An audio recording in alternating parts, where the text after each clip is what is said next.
Well, a good Monday to you. Seattle ended the season on a winning note Sunday with a 30-25 victory over the Rams in L.A. Geno Smith connected with Noah Fant on a 16-yard touchdown pass with 3:19 left to put Seattle in front. Then the defense held on a 4th and 3 at the Seahawks 9-yard line to wrap up the win. Coach Mike Macdonald says it's not how they drew it up, but he's happy to finish with 10 wins. Look, I mean, we talked about throughout the week that our goals changed.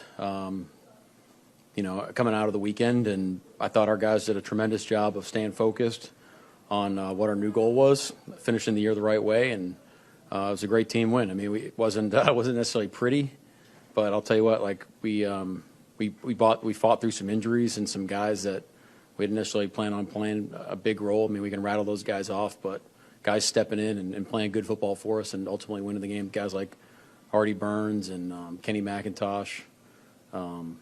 Mike Jarrell at right tackle. I mean, there's a lot of guys in there that stepped up and did a great job for us. So it's great for us to close the season out the right way. Julian Love had an interception. Geno Smith threw for 4 touchdown passes. Tyler Lockett may have played his last game in a Seahawks uniform. They all spoke afterwards. It's important. We're trying to build a foundation. To get to 10 wins, 4-2 in the division is a good thing. And so. We were trying to find that motivation, to try to go out there and attack, and it's a division game, and so we're trying to set the tone going into the offseason.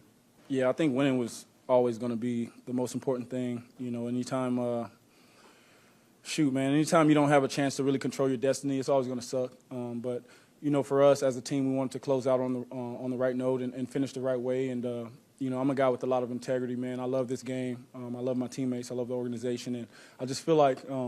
That's what leaders do, man. You got to go out there and you got to give it your all, no matter the circumstance, no matter what the record says, no matter the situation. So, for me, it was another opportunity to go out there with my teammates and grind out a win.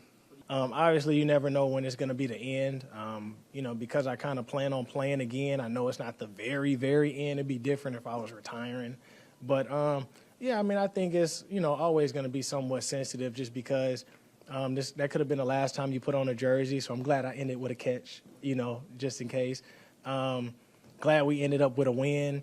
And, one of the cool things was, like, in the beginning of my career, it started off versus the Rams, and maybe the last game of my Seahawks career, possibly, it ended versus the Rams, and we was able to win that game. Well, despite finishing on a winning note, ESPN's Adam Schefter reports the Seahawks are parting ways with offensive coordinator Ryan Grubb. Grubb was originally leaving Seattle when Kalen DeBoer went to Alabama and was going to have Grubb be his offensive coordinator. That may still be in the offering. The Seahawks lured him away to spend one season in Seattle. Grubb headed back to the college ranks. We all think so.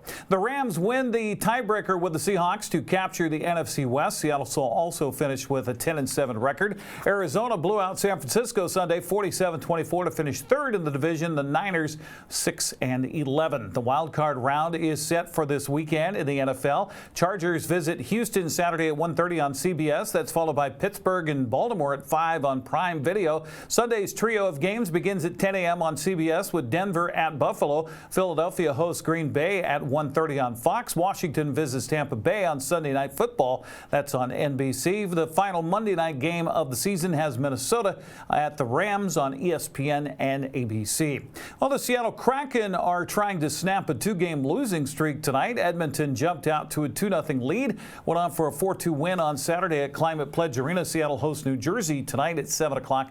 That's on Kong TV. Washington teams were 3 for 4 in men's college basketball over the weekend. Eastern Washington edged Montana State Saturday. Washington State topped San Francisco. Gonzaga blew out Loyola Marymount 96-68. The only stumble came by Washington on Sunday, falling to 22nd rated Illinois 81-77. On the women's college basketball scoreboard Saturday, Washington State downed Oregon State 66-52. Eastern Washington fell to Montana State. Gonzaga beat Santa Clara 82-56. Haley Van Lith scored 7 points, had 5 dishes in TCU's 81-66 win over Cincinnati.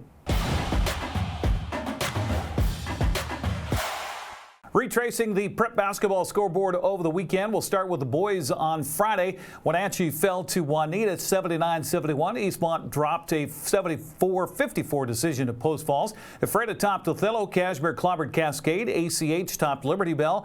Waterville Mansfield edged Curlew by 1. Bridgeport beat Entiat. It was Okanagan over Brewster 94-55. Oroville down Republic. On the girls' side Friday night, Lewis and Clark down Moses Lake. Newport beat Wenatchee. Eastmont posted a 48-33 win over Post Falls. Othello got by Ephrata. Ellensburg blew out Quincy. Cashmere topped Cascade. ACH beat Liberty Bell. Bridgeport edged Entiat. Brewster beat up Okanagan. Waterville Mansfield completed a shocker sweep of Curlew. Pateros topped Orcas Island. Republic beat Oroville 52-22. On Saturday, the Eastmont boys beat Juanita 74-52. Cowan of Benton topped Wenatchee 7-4-54. Ellensburg edged Ephrata. East Valley topped Quincy in a high-scoring affair 89-86. Cashmere down Wapato 74-67. Okanagan beat Omak. Tonasket topped Mabton. Lake Roosevelt was 22 better than White Swan. Davenport down Waterville Mansfield. Brewster beat Cleella. Manson topped Wilbur Creston Keller. Soap Lake knocked off Nespelem. And Entiat beat Wilson Creek 64-28. Eastmont girls picked up their 6th win in a row. Downing Newport Saturday 41-28. Kai B topped Wenatchee 41-32. Ellensburg demolished Ephrata 74-14. East Valley beat Quincy. Cashmere down Wapato. Omak got by Okanagan. Lake Roosevelt edged White Swan. Brewster beat Cleellum. Wilbur Creston Keller edged Manson. Pateros picked up another win in Mount Vernon Christian 48-42 over Lummi Nation. Wilson Creek edged Entiat. Davenport beat Waterville Mansfield. And Soap Lake crushed Nespelem. The Wenatchee Wild picked up a couple wins over the weekend in Western Hockey League play after being shut out in Vancouver on Friday night 3-0. Wenatchee bounced back for a 5-3 win in Portland Saturday and a big 10-2 win over Tri-City on Sunday. Evan Friesen capped a great weekend with a very rare feat, scoring 4 goals in one game.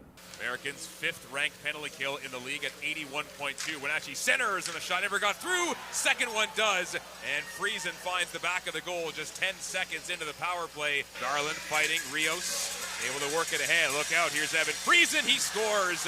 Wenatchee snatches the momentum right back. It's 5-1. Here's Friesen, 2 goals on the night already. Down the right wing, Friesen to the circle. Now goes in behind the goal, wraps it home and scores. A hat trick for Evan Friesen. 13:52 to go in the second, and it's a 6-1 Wenatchee lead. Friesen and Rios jamming. Puck comes free. Rios to the blue line for Reed Andreessen. He skates in, long shot tipped off the post, and they score on the rebound. It's a 4-goal game for Evan Friesen, who was wide open in front of the net with nobody in sight, as Wenatchee makes it 7-1. For his efforts, he's the WHL Player of the Week. Wenatchee's back home this weekend for 2 games, beginning Friday against Victoria, Saturday against Spokane. That's a look at sports news. I'm Eric Granstrom. Have a happy Monday.